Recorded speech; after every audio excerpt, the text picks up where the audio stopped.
আসসালামু আলাইকুম। আশা করি সবাই ভালো আছেন। আজকে আপনাদের জন্য আমি যে রেসিপিটা নিয়ে এসেছি এটা হচ্ছে পাবদা মাছ মেখে রান্না করার যে তরকারিটা সেটা। এভাবে আপনারা অন্যান্য মাছও চাইলে রান্না করতে পারেন, যেমন কাচকি মাছ বা অন্য ছোটো গুঁড়া মাছ।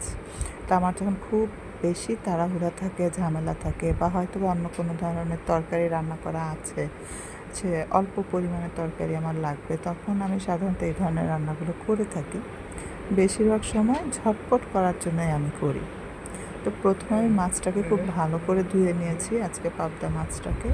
তারপর আমি সেখানে পেঁয়াজ একটু বেশি করেই দিয়েছি, আদা বাটা, রসুন বাটা, হলুদ গুঁড়া, মরিচ গুঁড়া, পরিমাণ মতো লবণ, আর হচ্ছে আপনার সয়াবিন তেলটা দিয়ে খুব সুন্দর করে ভালো করে মেখে নিয়েছি।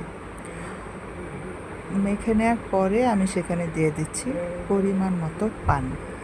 তো পানিটা আমি অল্প পরিমাণেই দিয়েছি, কারণ মাছটা যেহেতু খুব নরম, আর এই মাছটা হয়েও যায় খুব তাড়াতাড়ি। পাবদা মাছটা আপনারা চাইলে ভেজেও রান্না করতে পারেন। তো ভেজে রান্না করলে এটার স্বাদটা একটু অন্যরকম হয়, আর সময়টা একটু বেশি লাগে। এই জন্য আমি আজকে আর ভাজিনি, আমি এটা একদম সুন্দর করে মেখে বসিয়ে দিচ্ছি।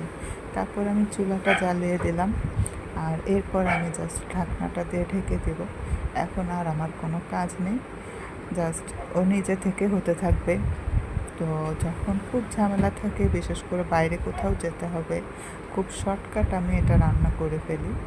এই ধরনের তরকারিগুলো খুব দ্রুত, খুব সহজে হয়ে যায়।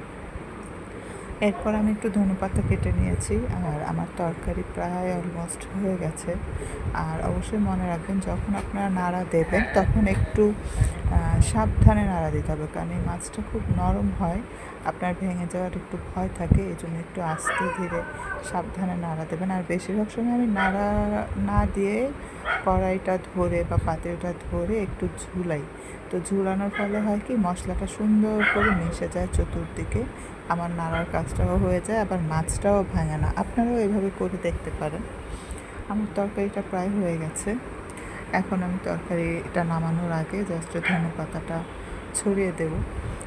আর এটাকে আপনারা চোরাই পদ্ধতিতেও রান্না করা বলতে পারেন, খুব সহজে। জাস্ট পেঁয়াজটা কাটা থাকলেই হয়, খুব বেশি ঝামেলা নেই। মাছটা এখনকার মানুষ আমরা সবাই কুটে রেখে দিই।